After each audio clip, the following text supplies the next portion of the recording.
રાષ્ટ્રપતિ દ્રૌપદી મુર્મુએ દીવની મુલાકાત લીધી હતી। દ્રૌપદી મુર્મુનું દીવમાં સ્વાગત કરવામાં આવ્યું અને દીવ એરપોર્ટ પર રાષ્ટ્રપતિનું સ્વાગત કરાયું। તો અધિકારીઓ જનપ્રતિનિધિઓ દ્વારા સ્વાગત કરવામાં આવ્યું। કેન્દ્ર શાસિત પ્રદેશના પ્રશાસક દીવ ખાતે પહોંચ્યા હતા।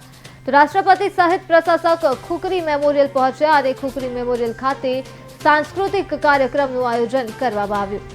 શહીદોને શ્રદ્ધાંજલિ અર્પણ કરવામાં આવી ત્યારે જલંધર સર્કિટ હાઉસ અને કિલ્લાની પણ મુલાકાત લેવામાં આવી હતી।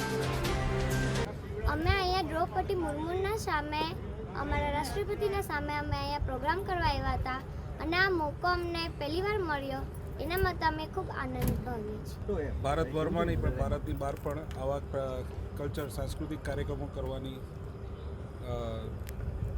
અલગ અલગ કાર્યક્રમો હું બધા કરું છું અને આજે જ્યારે રાષ્ટ્રપતિજી અહીંયા મુર્મુ સાહેબ આપણે અહીંયા આવી રહ્યા હતા એટલે કલેક્ટર સાહેબની એમની ઈચ્છા હતી કે હું આમાં એક કાર્યક્રમ સરસ ડિઝાઇન કરું એટલા માટે એમને મને આમંત્રણ આપ્યું હતું અને અમે એક આ પ્રસ્તુતિ અહીંયા રજૂ કરી।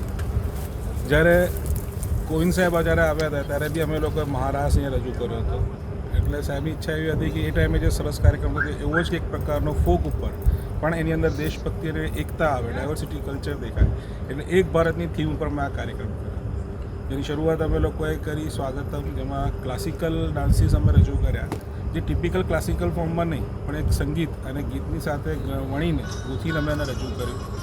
એ પછી ઓડિશાનું જે નૃત્ય હતું સંબલપુરી, હજી અહીંનું દમણનું જ માછી નૃત્ય અને આપણી આ છોકરીઓ કે જે અહીંયા દીવની શાળાની જ છોકરીઓ છે એ લોકોએ બી અદ્ભુત ગરબાની પ્રસ્તુતિ કરી।